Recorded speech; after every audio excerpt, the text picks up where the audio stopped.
All right, and we are live. Hey everyone, welcome to Creatorcast. Now, if this is your first time in Creatorcast, essentially Creatorcast is a show where we help you navigate the complicated world of building a business online. And we've been interviewing some amazing creators that we know that are just doing awesome things all over the world. And before I introduce today's guest, just some housekeeping stuff. We are streaming this on Facebook and YouTube. So the folks out there, hello. We're actually not monitoring the chat there. So if you want to come over to Crowdcast, where we have almost 150 people registered in this event, click on the link up there somewhere and join us here. And once you're in the event, you can actually have the ability to ask questions. If you guys look at the bottom of your screen, you'll see there's an Ask a Question section. So click on that, ask your question for Gina or for me, and we'll get to that at the end. And make sure to upvote other questions because it's actually going to be sorting those questions from most voted to least voted. So you definitely want to do that sooner rather than later. And then the last thing is make sure to share the link to the Crowdcast event with your friends or colleagues that might be interested in the subject. And obviously the subject of the day is Mighty Networks with Gina, but we'll talk more about that in just a moment. Now, first of all, where is everyone tuning in from? I see Joaquin, good to see you again. Randy, also good to see you here. Audra, good to see you as well. Jeff from Brooklyn. I'm actually streaming from Oakland, California. I'm in a little tiny house village out here where hopefully the Wi-Fi and the internet connection is doing well. Kimberly, good to see you again. Fabiola, Gina is obviously in the house. Renee from Copenhagen, awesome. Sweet, yeah, I love this part where we just get to see the whole world just kind of tuning in from all over the place. So Tammy from Hawaii, welcome. So without further ado, let me introduce our guest today. So Gina Bianchini is the founder and CEO of Mighty Networks. If you guys don't know what Mighty Networks is, they do everything from allowing you to host a membership to courses to events, and it's actually one of the favorite platforms that a lot of Crowdcast creators use. So I'm super excited to have Gina on the show. Before Mighty, she's been just building a lot of companies, just has an amazing track record, and is just a very knowledgeable person. So without further ado, let me bring up Gina. I love the equivalent sigh of like walking on stage. Exactly. So if you guys want to give her a virtual round of applause, that would be awesome. you do not need to give me a virtual round of applause. Oh man. So the fact that I walked from my desk into a conference room and get to interact with 153 people all over the world. Holy guacamole, I love the internet. That is the world we live in today. That is the world we live in today. So one thing I really like to start things off on the show is go way back to the beginning, because people know about, for the most part, if you do some quick Googling, you'll know a lot about what Gina's up to today. But what was your early childhood like? Like, where were you born? Yeah, I was born about 25 minutes south of where we are right now in Cupertino, California. You guys may have heard of it. But when I was born and growing up, there was no Apple computer yet. It was just starting. And I lived in an area that was primarily orchards, not technology companies, but has fast forwarded to today and become just an incredible place of experimentation and innovation and cool shit being developed all over the valley and all over the, impacting the world. But fundamentally, the thing that I absolutely love about where I grew up, the Bay Area, Silicon Valley, is people who were here and have been here always have been searchers and seekers. And what I think about in terms of searchers and seekers is, this is an area where, eating frozen yogurt in the 1970s was a thing. It was disgusting, but it was a thing. Being able to experiment and explore with technology, but also, communes and different places where people were experimenting, kind of all over the place. That was the culture and the environment that I grew up in. Although, my dad taught history at a public high school, and my mom did probably a zillion different, odd jobs to kind of make ends meet. But my dad was passionate about old cars, so built from pieces, a Ford, Model T to a Porsche to, a Mercedes, which he would have never been able to afford had he not bought it in pieces and put together, every weekend, every night, into a super fancy car. And that kind of passion and that kind of being driven by our interests and the things that we're curious about was something that was in the air where I grew up. And it's had a pretty significant impact, but it certainly impacted me in terms of always being a part of things that celebrated what makes us unique. So, as a kid, I raised mini lap rabbits, and my mother, had like 50 guinea pigs. It was weird, but it was a thing. But when you did something, when you had a curiosity, when you had an interest, a passion, a goal, you found a club, you found a set of people that were, it wasn't about you doing it by yourself.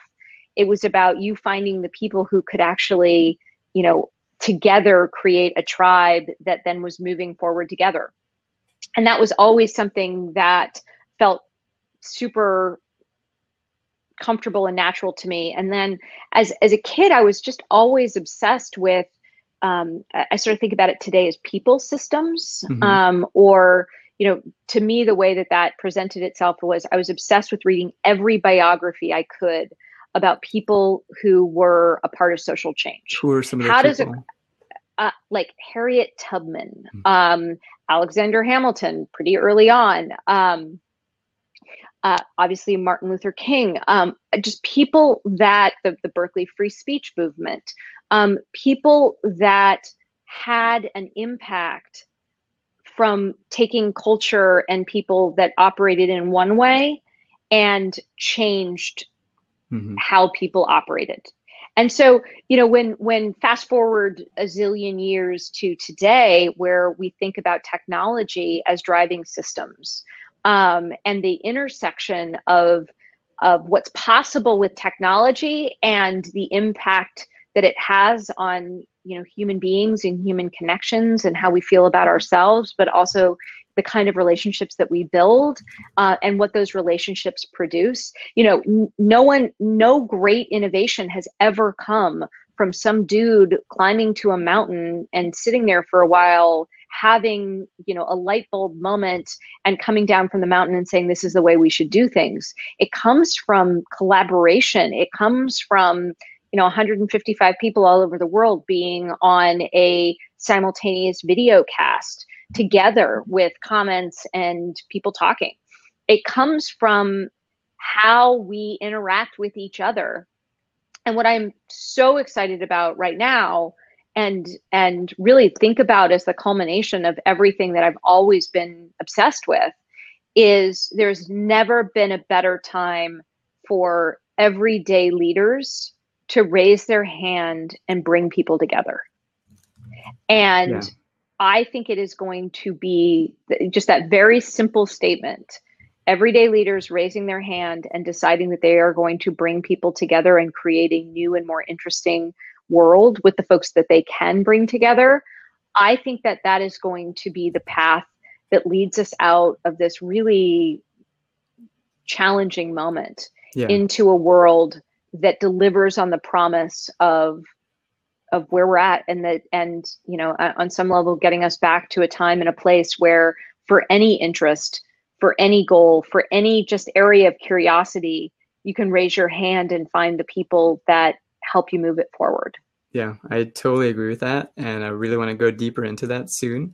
But I'm curious, how did that environment of community, of innovation, of people, thinking out of the box in the Bay Area, how did that lead to your experience in high school and college? Were there particular organizations and communities that you were super tight with that really shaped the experience, along with some of the people you read about in those biographies? Yes and no. I was a pretty typical high school student. I mean, the thing that I did that was unique, that probably helped me do things later on was when I was 16, I went to Washington, D.C. for 6 months, and I worked as a congressional page, which, fun fact, congressional pages are the youngest federal employees. And I met people from all over the world, certainly all over the world in D.C., and then all over the country in the page program. And, being a suburban Californian girl, teenager, holy moly, was that an incredible experience. It was an incredible experience to live in a city versus suburban California. It was incredible to meet people all, from all over, and, places that I had only read about, and, whether that was Alaska to Beverly Hills to, rural Arkansas and people that grew up on farms and ranches. My horizons were just absolutely that's cool. expanded. That's really cool. Yeah. And I came back and kind of knowing that I was very much a California girl, decided to stay in California. And so I basically wanted to go to a school that was national and international in its perspective. And that I could play field hockey, which was like the thing I did when I was in high school and college. And so I was really fortunate. And then I got into Stanford and I went there at a time and a place where, all of this stuff was just starting to emerge. There was no internet. There was no email when I was in college. Yeah. And it happened basically right after I graduated. So real quick, what was the thing when you went to DC that made you felt like you wanted to be back in California? What was the differences that you felt? Oh, dude, the weather. It sucks. Yeah. Well, even more than the fact that there's like snow in January, like that, I like kind of was like, okay, I think that's going to happen. No, it was the fact it rained in May. And like the whole notion of rain in May would like blew my 16-year-old mind. But it has been really interesting insofar as, some of the decisions that we make, all of us make, they seem like they should have such sort of strategic importance and really, a pro and a con list. And sometimes it's just your gut instinct that says, you know what, I like nice weather. Yeah. And I want to like swim in a pool. So that's my honest answer. That's a great answer. But, again, I'm also, the amazing thing about Silicon Valley is, you just get to meet really smart people. And so, you get to meet other people who are as passionate and curious and engaged in the world and wanting to have an impact on the world, as in my case, as I was, and I am. And so to kind of have the folks come into this area that I really wanted to interact with, I didn't have to go. And then the other thing that I would say, which is probably a little bit more nuanced, is growing up here has also given me a level of confidence and courage that even on days and in moments where I might be the only woman in the room, I don't care, because I look at it and I'm like, I belong here. This is where I'm from. Like, no one is going to tell me that I don't belong here because I was here first. So there's something about that kind of ability and opportunity that, I'm super lucky that I was born in the right place at the right time to be able to do the kind of work that, I feel super grateful to be able to do. It's not always easy, but I'm grateful for the opportunities that I have to be able to take a risk and try to turn, something that didn't exist before into, the way that we spend more and more of our time. Mm-hmm. That's a really interesting point. In a world where being a woman CEO, right, you're very often, I'm sure, had experiences where you may not have felt included or in some sort of community, but being from the Bay, you just have that in you. You're like, no, I am here. This is my home. Yeah, and that's the thing. It's like I haven't felt like I'm not included because I am. And that doesn't change the the numbers, the social science research that says it's harder. It is, but I've never had a crisis of confidence that somehow I don't belong doing what I'm doing where I'm doing it. Mm-hmm. And one of my hopes is that kind of focus and that kind of confidence that just literally comes from like just being born in the place I was born, I can actually help our customers, our hosts, as we call them, because we think, if you're going to start and create and grow a mighty network, you're really hosting a party on some level, or hosting an event, but you're bringing people together, and that's what hosts and great hosts do.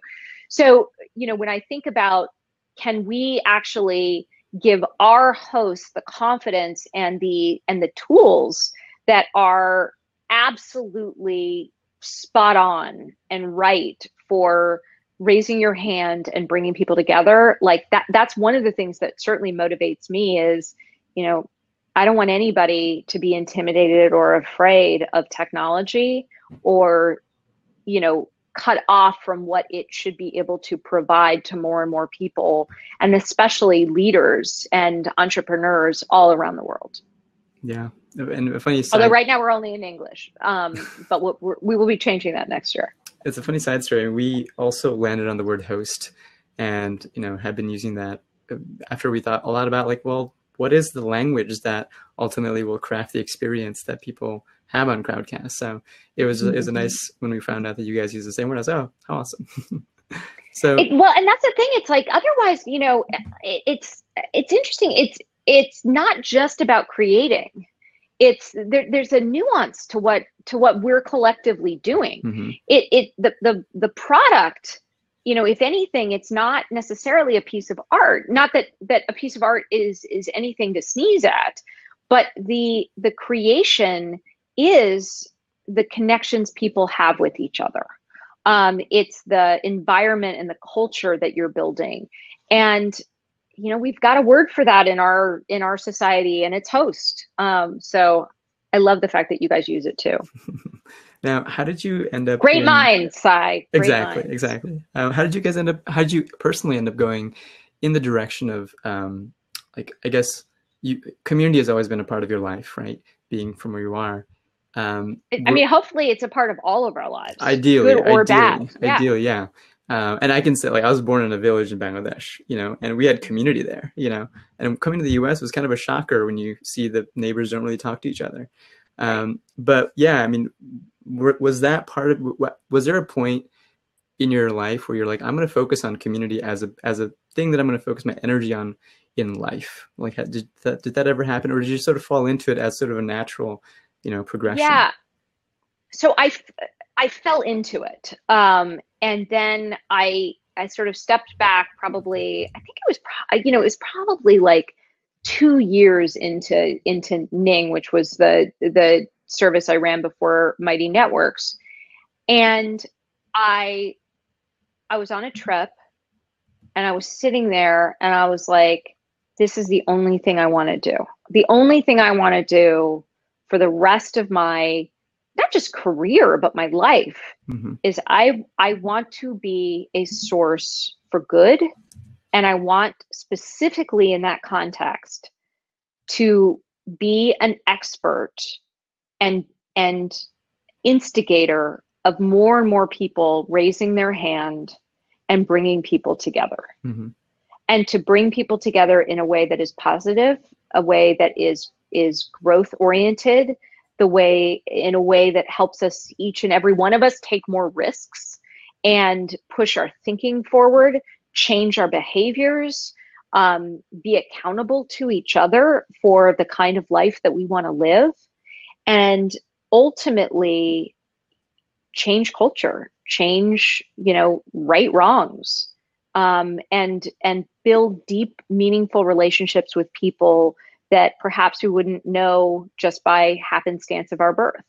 And so I came back from that trip, and I just sort of had written down kind of my own little manifesto, which had like salt water on it and some food. And that has been the driving force for me personally when, things are going great and things are going less than great. And that is what motivates me. And I don't think about it as community. I really do think about it as being bigger and broader than that. I think about it as culture. I think about it as, human systems. And I really fundamentally think about it from the perspective, and this is something I feel so passionately about, which is that the world is only going to change, and our current social media toxicity and environments that we're all kind of sitting back and saying, hey, is this really what we want to be doing? Is this really inevitable? Is this the only way that social is going to, evolve and stay? And I believe that the path out of this world into a better one is going to be from hosts.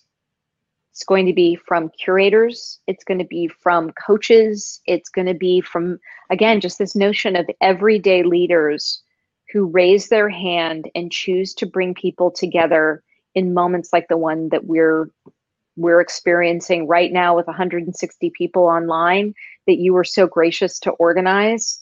And that, Sai, your commitment, your mission to bringing people together live in this kind of environment, we need more size, and we need more creators, and we need more hosts. So, well, I appreciate that. I could also interpret that as like more size, like, I hope not. I feel like the last 24 months have been enough That's size. a lot of size, yeah. Yeah, for like a long, long time. Exactly. So this is a great... Forever, hopefully. Yeah, I mean, you wrote a blog post just the other day called "The Facebook Era is Over," right? And that's something that we're definitely feeling. We at Crowdcast feel that. Yeah. What does that mean to you? I mean, would you share a little bit about some of the points you shared with Sure, the audience? Sure. Yeah, and so before anybody starts, posting "you're a dummy," you're a dummy, Gina. My point is that I believe in the last 6 or 7 years, and this happens with monopolies, and this happens with really strong network effects businesses, meaning it gets more valuable the more people who join, and its value comes from more and more new users joining. Facebook has been inevitable. It has been basically a almost just the psychological overtaking of our heads and our brains and our worlds of, Facebook is the unmovable thing in the middle of everything any of us want to do. And so therefore, if Facebook decides to do something, it will obviously be successful.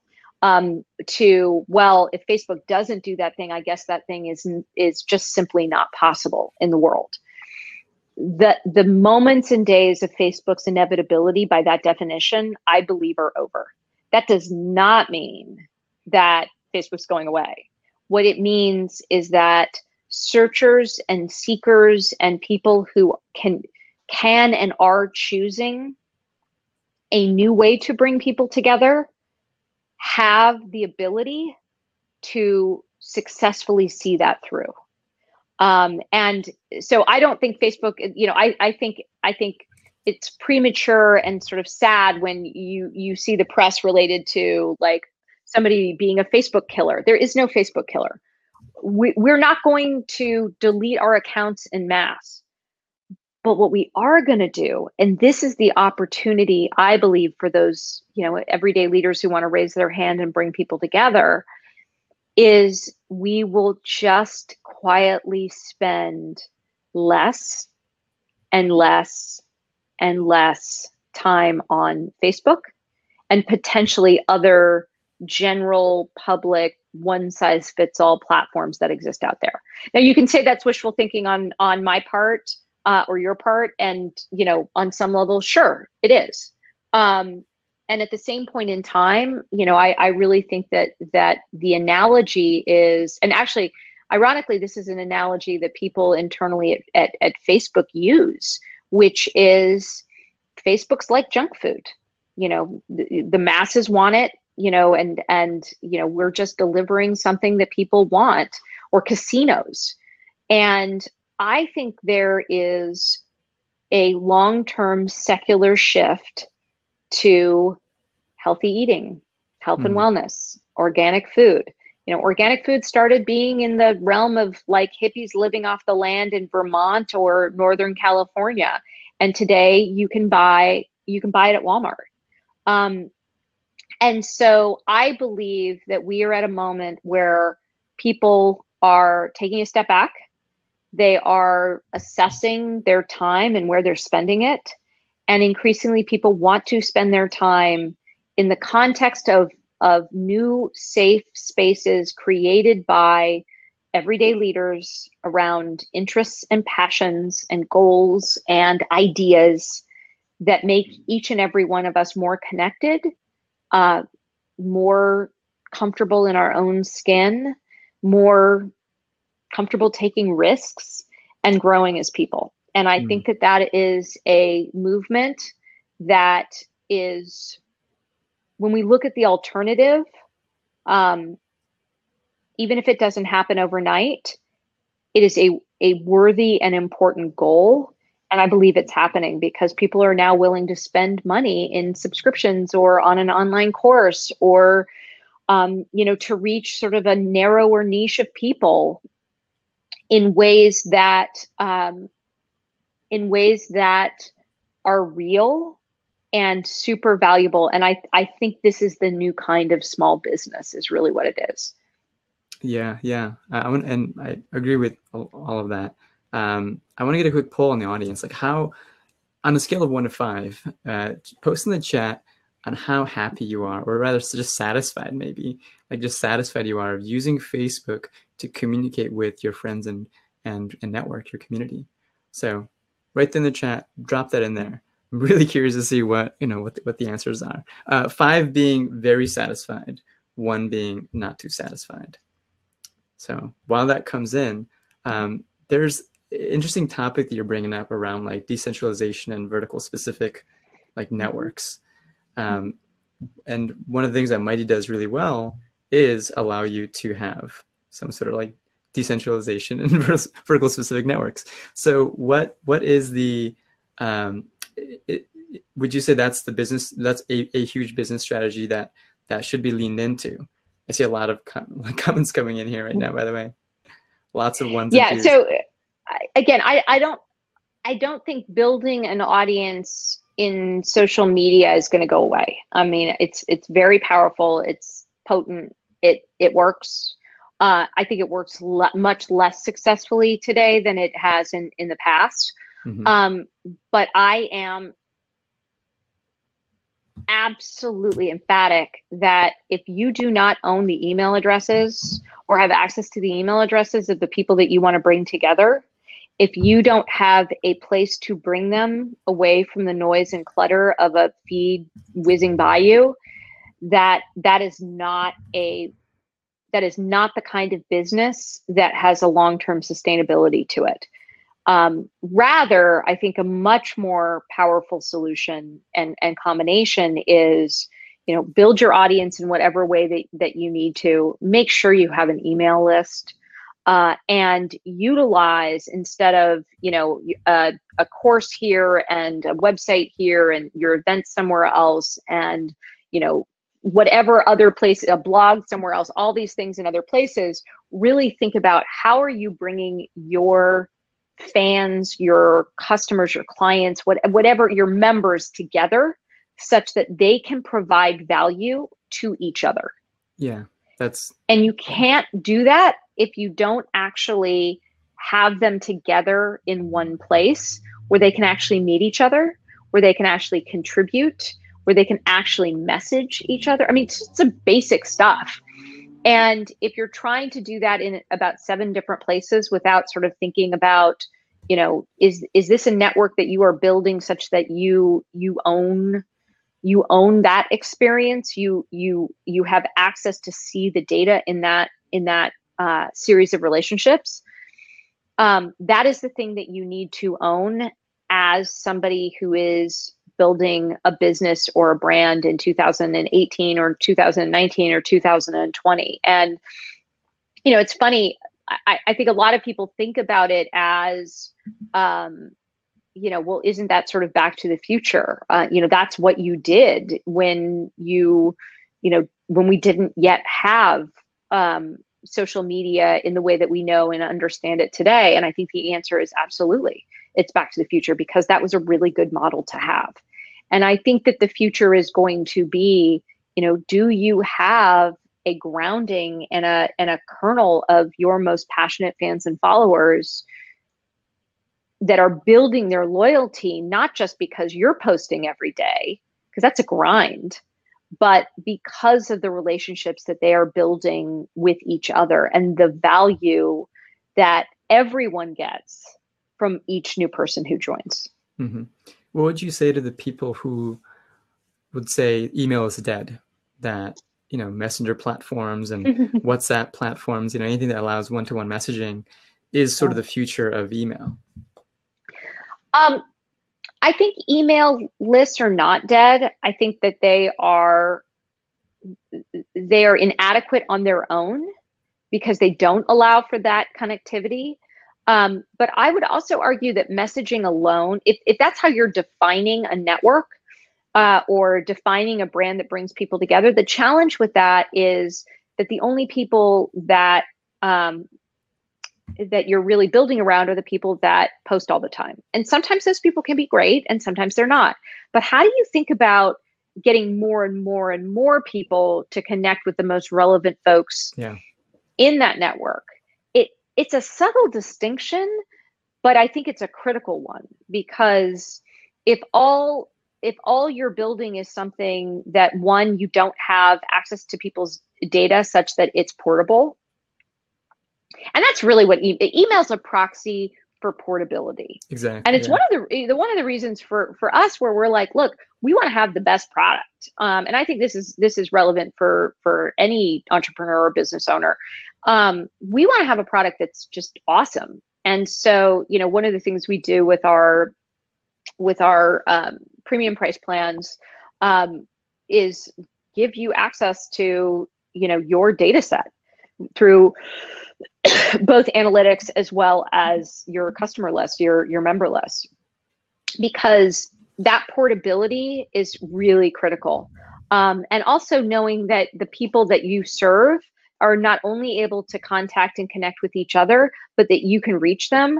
Very different than what's happening, in other social platforms where the algorithms are trying to be smarter than just, hey, this person has opted in to hear from you. Yeah. So from those perspectives, I think it's, I don't think email lists are dead, but it's also incomplete. Yeah. And just saying that, hey, we're going to give you the emails of the members of the community, it's also just a stake of confidence, saying that, hey, we're building a product that we know is going to provide a better experience in email and better experience than what you've seen in the past. But if you're not satisfied, you can still grab the emails and go somewhere else. So yeah, I think it's a really good point. Now, this is also tied into, there's a lot of really good comments, by the way. I just want to address that before I jump into the next thing. Dylan is just like, not a fan of Facebook. Thumbs down. Transition to Mighty Networks, says Randy. So you might be having a new customer right there. Matt says, I use Twitter and get more engagement through Twitter. Interesting. Yeah.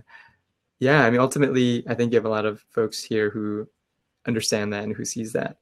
Now, this brings up a really interesting point, an interesting topic that I think a lot of big companies are struggling with, which is, what is the role of Facebook and these bigger social networks in moderation, in censorship? I don't know if you saw the Frontline special, just a couple of weeks ago about.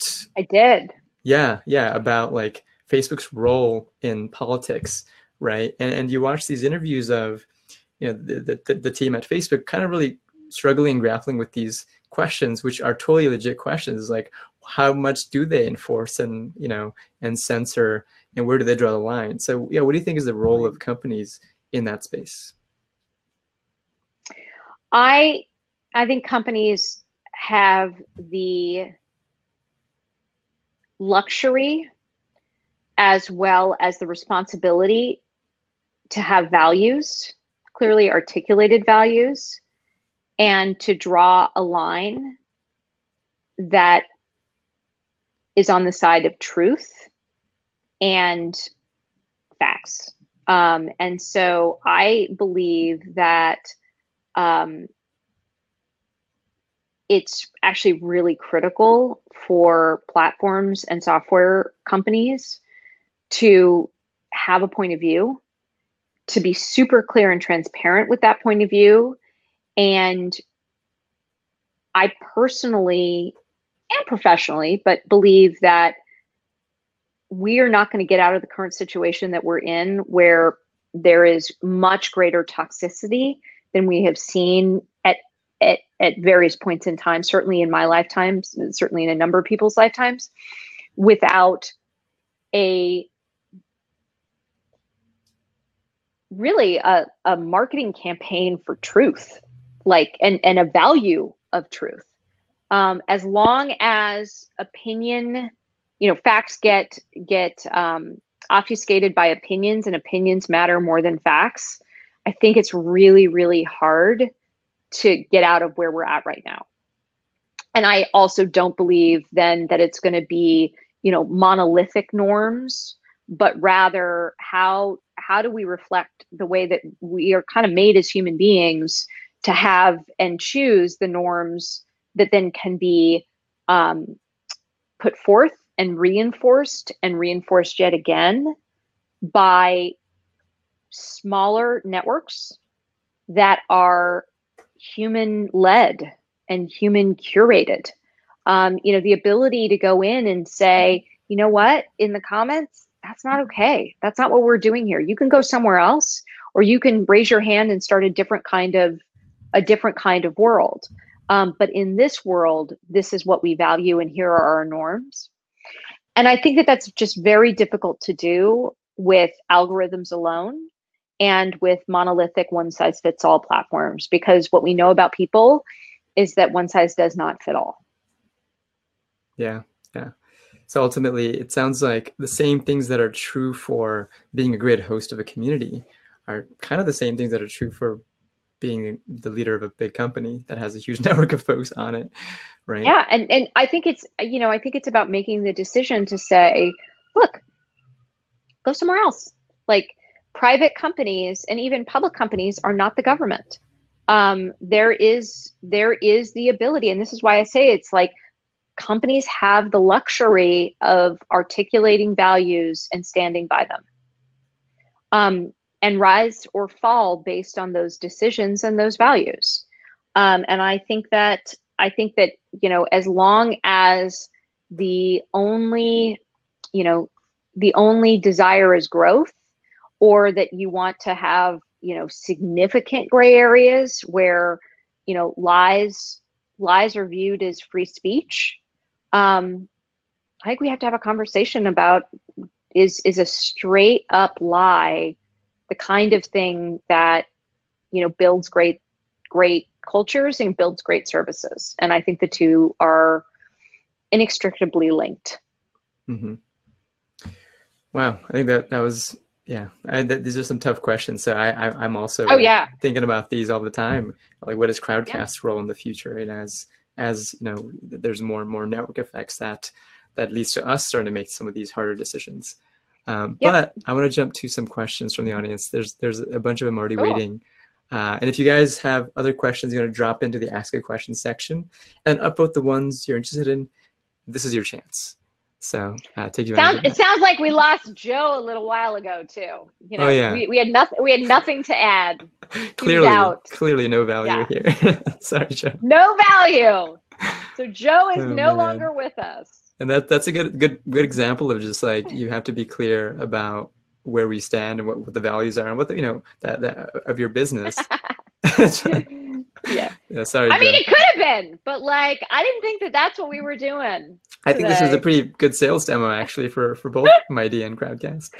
Oh, man. So, okay, so question from Wooder.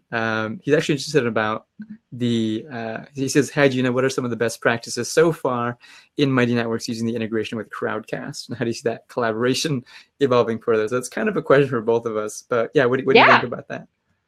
Well, from my perspective, the thing that I think is just critical of with respect to Crowdcast is live events. There's nothing like live. There really isn't. And from our perspective, we want to partner with companies that are dedicated to, and by the way, this is not a sales pitch for you guys' side. This is just like facts. And so, one of the things that we really see is if you want to build, especially a new Mighty Network, a new brand that brings people together and you're just getting started, figuring out what your launch event is. But, the more ways that you can get more people online at the same time, the better off you're going to be. And, we have sort of simple live text chats directly in the Mighty Network product. But one of the things we love about Crowdcast is you can bring a bunch of people together and they can talk to each other live. And then it makes everybody more comfortable when there are polls and questions and, in-person meetups and all the things that a Mighty Network allows you to do.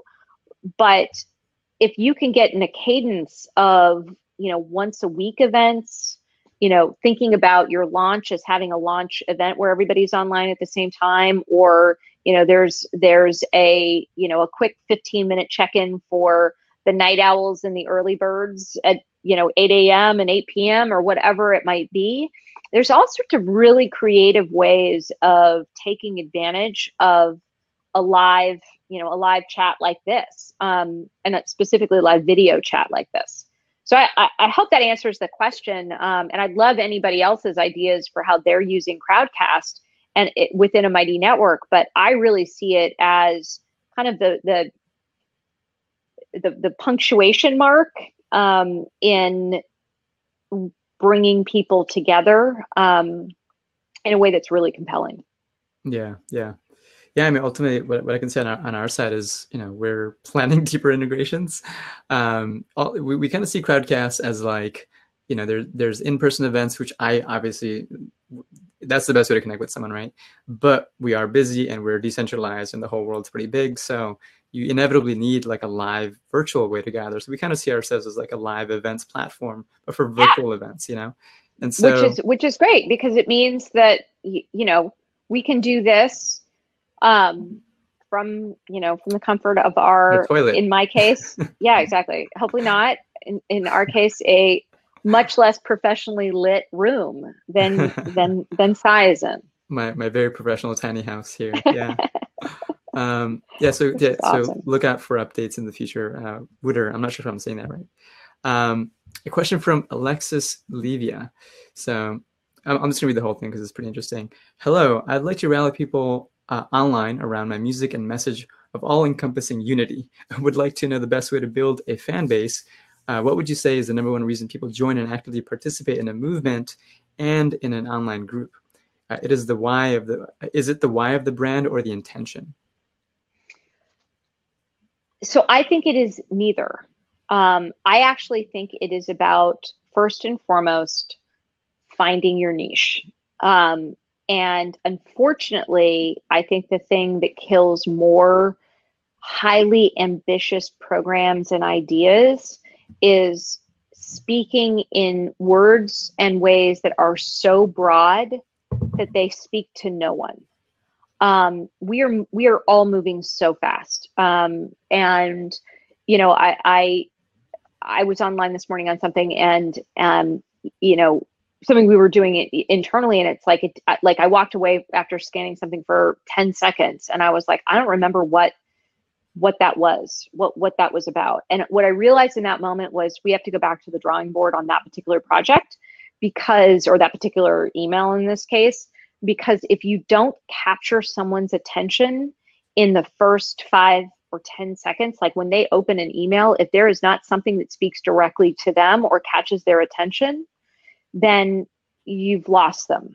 And the only things that do that well are are very specific niches that you're hoping to reach the people that speaks to. I'll give you an example. We have a mighty network that's one of I have many. There's not, I have no favorites, but what I would say is across, our 100,000 plus mighty networks that exist out there today, there's one called Rolling Solo Australia. And right away you're like, okay, I know that's about something travel related and solo travel related. And then it turns out it's sort of, I guess it's women who are like traveling around Australia in their RVs, or, together and separate, and they have found each other. You remember Rolling Solo Australia, and then your brain goes to it. I think I talk about it as thinking in niches, where it's like, oh my God, well, if somebody has created something rad called Rolling Solo Australia, then there's probably an opportunity for a Rolling Solo Japan. And there's, if there's a Rolling Solo Japan, there's probably a Rolling Solo Florida, and there's a Rolling Solo Arizona, and there's a Rolling Solo, Alaska. And then if there's Rolling Solo in all of these places, well, probably there's like a set of young families that would love to travel with their kids, or school age kids. So it's, homeschooling Australia or homeschooling Florida. And you just all of a sudden, like, it's super creative and awesome. And then all of those words that sort of get lost, like unity or engagement or growth or, peace or calm or mindfulness, or like any of these things, like now all of a sudden it's like, who is it for? And do you have a memorable name and a place to start? Because the reality is all of the brands that we know and love and all of the brands that bring people together started with a very narrow niche. Facebook started in one dorm. Twitter started, in SMS messages in San Francisco amongst 50 people. These are things that never start massively. They get massive by making the really, we think about it as the courage to focus. And the courage to focus is the thing that is going to make the difference early on between anyone's success or failure in a world that's moving as fast as ours is. Yeah. That's really, really directly connected to the next question from Jeff Tiak, who's asking, what have you found are some of the most effective ways to approach encouraging community members to engage with one another in positive ways, and what doesn't work? Yeah. So, I'm a big believer in setting the benefits or the value proposition of a brand that brings people together up front with kind of the following greatest hits. It's funny, like in anything, the same value proposition is the thing that works kind of over and over again. So what we really encourage our hosts to do when they're setting up their Mighty Network and they're talking about like, what's the value, like, why should I join your Mighty Network? It's to meet other people like you, following the same path. It's to get answers to questions that don't have easy and obvious answers to them, namely the stuff you can't Google. And this is the really, really important one that answers, I think, the question, which is seek to create an environment where people share stories and experiences, not advice. Advice shuts a conversation down, whereas sharing a story or an experience or an idea opens it up. So I never ask the question, what advice do you have for other entrepreneurs, or other people who are rolling solo in Australia? That actually tends to bring out conversation stoppers, as opposed to, and my favorite example of this is, everybody has the friend where they're like, you should totally break up with that person. Like, they're bad for you. And then you don't break up with that person and it's like super awkward. As opposed to, well, I was in this situation and, I found it was a really tough environment to be in and I got out of it. And when I did, I found, a better partner, more happiness, rediscovered Israeli folk dancing, whatever it might be, that like is the reason that for you that mattered. We hear and learn more through stories than we do through advice or dictation. So overall, we've really built a mighty network to be a platform that drives storytelling, contributions, idea sharing more than it is about advice. And that's why we have it set up the way that we have it set up. It's why we like show you members who are near you. It's why we have the whole concept of member categories where you can get instantly introduced to the people who answer the same question the same way you do. It's why we have an icebreaker question that we love to sort of pre-populate with, you know, what do you want to get from a community of peers? It's why online courses are so powerful and potent, because you come for the course and you stay for the people. All of these things are really designed to be about how do you make connections that are new, fresh, and deeper than something that you're going to be able to do in a feed whizzing by.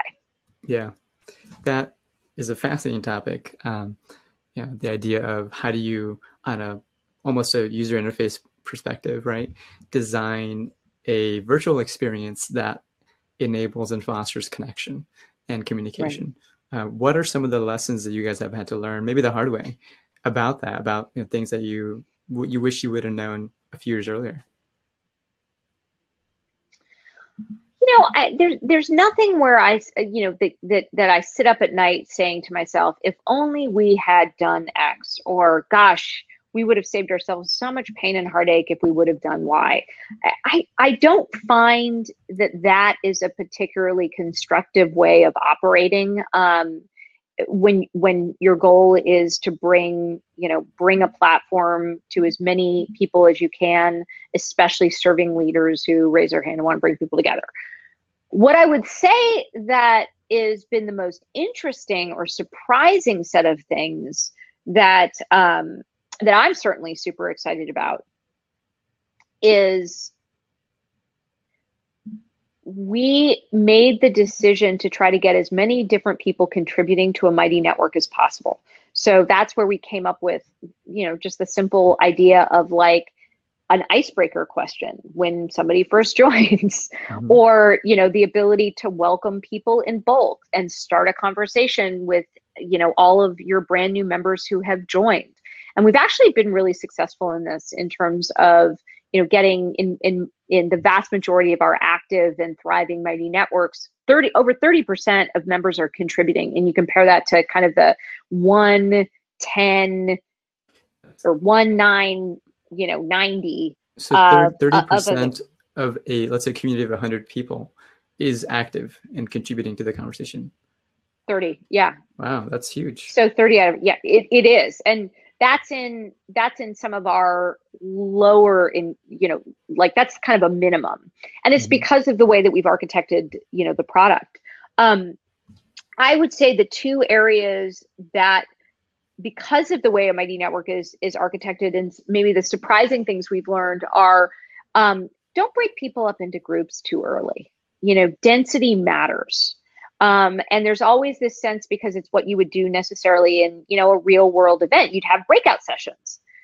Wait to have breakout sessions until it is so noisy at the overall level that you're like, people are going to leave if I don't break them out into breakout sessions. Where has that tipping point usually been in your experience? It's always, you know, I don't know that we can quantify it because so many networks have different levels, but I would say if it's premature optimization. So if you have not launched yet and you have, like, you are bringing together a set of people, bringing together people for the first time, just wait 2 weeks, you know, wait 3 weeks, but really stay focused on how do you bring as many people together up front for something that is brand new, as opposed to trying to prematurely optimize. that's been something that we've seen, and we won't find out about it till after the fact, because it's like it's a self-service platform for the most part, and we'll come and find something later and we're like, oh no, like don't do it. And the people that are really finding success are the ones that really have density and really think about, again, how do you do a live event on Crowdcast, or how do you do a text chat such that you can get everybody together at the same time. The other thing I would say that's a little bit less about what we've learned, because again, we're learning something new every day, but that we've seen that is just again, that sort of moment of like, no, is when someone, before they've even started, defines a feature set that they need or think they need. Again, premature optimization is the killer of so many good ideas, where it's like, oh, well, if we don't have this one thing, then it won't work. Those are the things that really start to trip people up. It's much better to go into building a brand or a business that brings people together with sort of an open mind and experimentation mindset, where it's about, okay, I'm going to just stay focused on bringing people together. Like, who's on my invite list? How am I going to get them, together at the same time in the same place, such that they can actually meet each other and see how cool people are? Like, with the exception of Joe, man, like, this set of comments is awesome. Like, this is fun. We've got a great group of people. This is awesome. And the number of people who sort of overthink like the feature requirements, or that they're going to do something new and different on the feature side, as opposed to who you're bringing together. A party is a party is a party. If you have an ice sculpture, like, it's okay, but the thing that it makes or breaks a party is not the ice sculpture. You can be at a terrible party with an ice sculpture, and you can be at an awesome party with an ice sculpture. What matters is the people who are at that party and their openness to sharing their story and their willingness to connect. Because a party sucks when you're all standing around, either like awkwardly not talking to anyone, or just talking to the people that you showed up with. Wow. I would say that's a great place to pause, actually. That party is not don't be a wallflower, maybe. Don't focus on the ice sculpture if you're hosting a party. Exactly. I usually, I want to end with one quick question. I know you don't want to pitch out advice to someone who may not be wanting advice, but what are some stories you might want to share, a quick story, that would, give ideas or insights to someone who's getting started with their community building, or maybe just early in their business? Yeah, I mean, hopefully some of these, some of these points are exactly that. In my experience, there's no replacement for just going for it. And all of the things that we sometimes do, and I am as guilty of it as anybody, which is, oh, well, until we have this feature, we can't go out and talk to 100 more people, or whatever it might be. Did we lose you? I feel like we might have lost Sai. I think I'm seeing a no signal. I'm also about to run out of batteries, so I have 9%, but it's okay. If you can see me, I'm in the no signal. Sai is reconnecting. I think I'm still on. But I am back. Can you hear me? I can hear you. And now we have the same lighting, so I feel a lot better about it. Perfect. I think my electricity might have just gone out here. I kind of feel like your electricity just went out. Yeah. In your Oakland tiny home. Exactly. Issues of tiny homes. That's a funny. But I would say it has been a daily struggle / reminder for me as the CEO of a company to remind myself that it's more important to just go for it. It's more important to experiment. And there, when it comes to people, connecting them and experimenting with how they want to connect and how you want to show up in the world as a connector, is the most important thing. And the other thing I would say is find a niche. Follow your curiosity and find a niche, because niches are what win, especially early on. And you don't even know if your idea is good or bad, or, you can have an impact on the world if you don't start with a niche and proving that out to a small number of people. That's how you've been successful with Crowdcast. It didn't start by like being all things to all people, and Mighty Networks didn't start by being all things to all people. We wanted to find the folks who had a real motivation and need to bring people together in a new and fresh way, and were willing to make the decision to do so away from the noise and clutter of, I think about it as other people's platforms. Those are the people that we focused on, and, we'll continue to focus on. It just happens to be that group of people is getting bigger and bigger. But focus, and having the courage to focus and find your niche, is really the simple thing I see as the dividing line between aspiring entrepreneurs that make it and those that don't. Yeah. And with that, I think that's really great advice to share with people. Not advice. Not a advice. Good story to share with people. So with that, thank you so much, Gina, for coming on to Creatorcast, for sharing the journey that you were on with Mighty Networks and all the work that led to that, and all the insights you've had in that process of building a community and a really amazing business that a lot of folks are already using, or it looks like some new folks will be using very soon. I hope so. This is great. Well, thank you. And thank you for everything that you are doing with Crowdcast. Mighty Networks needs you guys. And so thank you. It means a lot. And thank you to the folks that, joined us today. I'm really appreciative of people's time. Awesome. Well, thank you so much. All right. Bye. Awesome. So that was amazing. I hope you guys had a lot of fun there. Please give a virtual applause for Gina, because that was just an amazing conversation. There's so many insights there. Now, for the folks who want to join the upcoming episodes of Creatorcast, on the top right corner you should see like a follow button. So click on that follow button and join the audience for the next one happening in about 2 weeks, which we'll be announcing very soon. And I think the last thing I should say is, if you guys haven't checked out Mighty Networks, I believe it's mightynetworks.com. Go check it out. It's an amazing platform that, like I mentioned, a lot of Crowdcast users are already on, managing their membership, building their community, doing courses, doing events, and things like that. So with that, thank you so much, everyone. I loved all the comments today, and I'll see you next time.